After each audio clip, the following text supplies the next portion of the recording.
প্রবৃদ্ধির হার উচ্চ হলেও আমরা তো দেখছি প্রবৃদ্ধির হার নিম্নগামী। এই নিম্নগামী অবস্থার মধ্য থেকে এখন যে টালমাটাল অর্থনীতির কথা বলছি আমরা, বা অর্থনীতি, আমরা কিন্তু বিগত কয়েক বছর ধরেই আমরা সরকার ঘোষিত প্রবৃদ্ধির কথা বলছি, সরকার যা বলছে সেটাই বুঝে, সেটাই বিশ্বাস করে বসে থাকতে। আমরা এবারও তো সরকার ঘোষিত যে মূল্যস্ফীতি সেখানটাতেই, বা আপনার যেটাকে বলছি প্রবৃদ্ধি, সেই প্রবৃদ্ধির সেই জায়গায় তো এখন আমরা আছি। আগে আমরা 7.57, 8.10% প্রবৃদ্ধিতে চলে যাব। এখন আমরা 3.5% প্রবৃদ্ধি, এখন বলা হচ্ছে সর্বশেষ আন্তর্জাতিক সংস্থা বলেছে 5% প্রবৃদ্ধি হতে পারে। তো আমাদের প্রবৃদ্ধি বিগত সরকারের সময়ে যা ছিল, এখন যেটি আছে সেটি তো দেখছি নিম্নগামী, ডাউন ট্রেন্ড প্রবৃদ্ধি আমাদের, এবং তার যথোপযুক্ত অনেকগুলো কারণ আমরা সামনে দেখতে পাচ্ছি। এবং এই প্রবৃদ্ধি যে সহসাই খুব বড় ধরনের উৎফলন ঘটবে না, বা এটি যে লাভ দেবে না, বা তারও কিন্তু অনেকগুলো ইঙ্গিত বহন করছে আমাদের অর্থনীতিতে। কারণ আপনি যেটি বলেছেন যে আমাদের কর্মসংস্থান, আপনি আমাদের বিনিয়োগ চিত্র দেখেন, আমাদের ব্যাংক ঋণের অবস্থা দেখেন, যদি আপনি সেগুলো দেখেন, আমার ক্যাপিটাল মেশিনারি ইম্পোর্টের অবস্থা দেখেন, আপনার এই বিষয়গুলোতে যদি দেখেন, এলসির খোলার হার কত, সেটিও ডাউন ট্রেন্ডে আছে। তো এতগুলো সূচক যখন ইকোনমিতে নেগেটিভ থাকে, তখন প্রবৃদ্ধি ঊর্ধ্বগামী হবে কি করে? মূল্যস্ফীতির অবস্থা দেখেন, মূল্যস্ফীতি কোথায় গিয়ে দাঁড়িয়েছে। আগে যেখানে 2 ডিজিটের মূল্যস্ফীতি ছিল, সেটি সিঙ্গেল ডিজিটে নামিয়ে এই সরকারের সময় বলা হয়েছিল, সরকার দায়িত্ব নেবার মাস 6 মধ্যে বলা হচ্ছিল যে এটি 8% নেমেছে, কিন্তু সেই মূল্যস্ফীতিও কিন্তু আবার বাড়তে শুরু করেছে। তো অর্থনীতির হাতে গোনা 2-3টি ইন্ডিকেটর বাদে বাকি সব ইন্ডিকেটর কিন্তু ডাউন ট্রেন্ড। সে যখন ডাউন ট্রেন্ড, এই আপনার প্রায় অল ইন্ডিকেটর, তখন প্রবৃদ্ধি, কাঙ্ক্ষিত প্রবৃদ্ধি বা পজিটিভ প্রবৃদ্ধি, সেটি আসবে কোত্থেকে? আমি তো দেখছি না যে উন্নত দেশের বা মধ্য আয়ের তালিকায় আমরা যাব, এলডিসি গ্রাজুয়েশনে যাব। আমি আমাদের দুজন আলোচকের কথা শুনছিলাম, তো সেখান থেকে আমার কাছে একটি প্রবাদ মনে এলো এই আলোচনা শুনতে শুনতে। একটি প্রবাদ আছে বাংলায়, যার হয় না 90-তে, নয়ে তার হয় না 90-তে, এরকম একটি প্রবাদ আছে। আমি সে জায়গায় দেশকে নিয়ে যেতে চাই না, সেই শঙ্কার মধ্যেও দেশ থাকুক সেটিও চাই না, যার চাই না আসলে সেই প্রবাদের মধ্যেই আমরা পড়ি আর কি। তো এখন যেটি হচ্ছে, 6 বছরে সাধারণত এলডিসি উত্তরণের সময় দেওয়া হয় 6 বছর। আমরা কোভিডের কারণে 2 বছর এডিশনাল পেয়েছি, 8 বছর।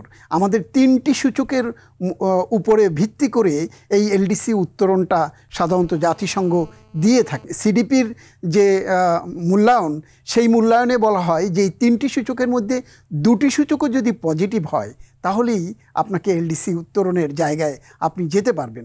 আপনি একটু আগে যে তথ্যটি বলছিলেন, যে সরকার ঘোষিত তথ্য প্রবৃদ্ধির কথা বলছিলেন, তো আমরা জাতিসংঘকে যে সমস্ত তথ্য উপাত্ত দিয়েছি, এখন ব্যবসায়ীরা যে তথ্যগুলো, বা সরকারের সাথে সরকারের বিভিন্ন পর্যায়ে বা গবেষণা সংস্থাগুলো যে তথ্য উপাত্ত নিয়ে আসছে, তাতে তো আমার কাছে মনে হচ্ছে এলডিসি উত্তরণের জন্য বা এলডিসি গ্রাজুয়েশনের জন্য বা স্বল্পোন্নত দেশের তালিকা থেকে মধ্য আয়ের দেশে যাবার জন্য আমরা যে সমস্ত তথ্য উপাত্ত ওই আন্তর্জাতিক অঙ্গনে আমরা দিয়েছি বা জাতিসংঘকে আমরা দিয়েছি, সেই তথ্যগুলো কি ফুলানো ফাঁপানো ছিল অন্যান্য তথ্যের মতো?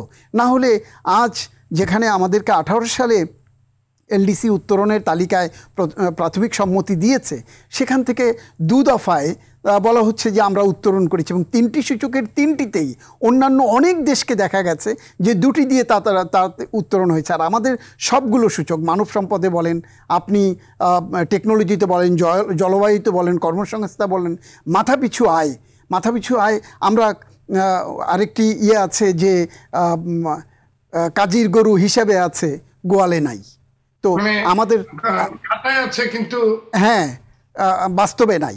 তো আমাদের সবগুলো হিসেবে কি এরকম ছিল? তাহলে এই দায়টি কে নেবে যদি সত্যি সত্যি এটি হয়ে থাকে?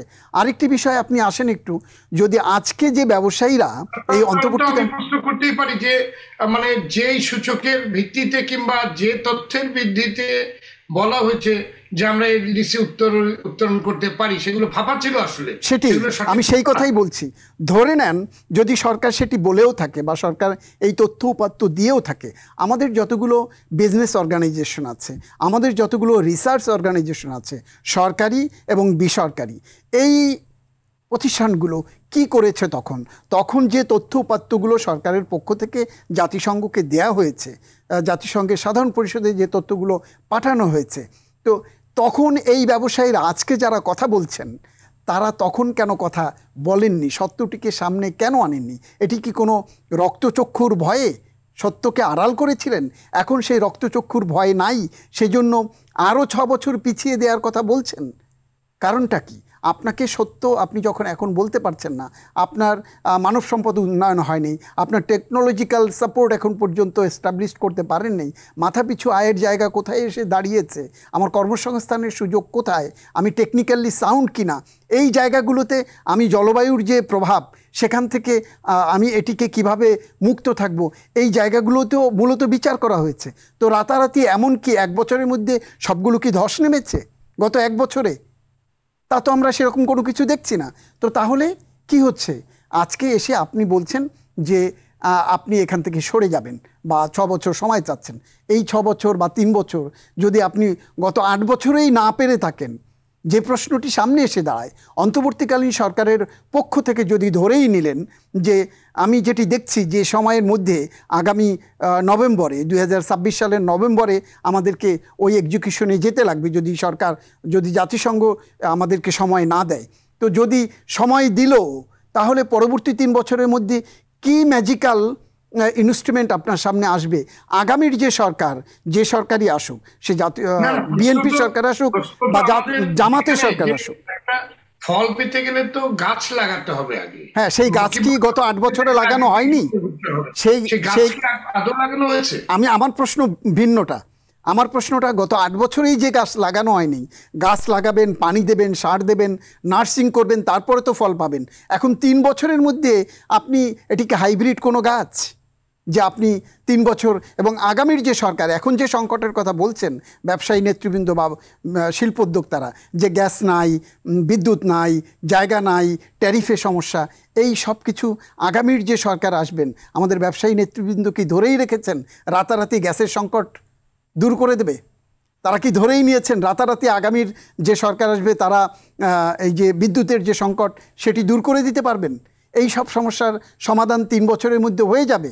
ম্যাজিক্যাল বা রেডিক্যাল কোনো চেঞ্জ হয়ে যাবে? আমি তো সেরকম কোনো কিছু দেখছি না। আপনাকে একটি জায়গায় আমি বলি, দেশের স্বার্থে আমার যেটা ব্যবসায়ীদের জায়গা থেকে যে শঙ্কার কথা বলছেন, সেই শঙ্কাটি আমার মধ্যেও আছে। আমার রপ্তানি কোথায় গিয়ে দাঁড়াবে? 5.5 থেকে 14%, 17% আমার রপ্তানি কমে যাবে।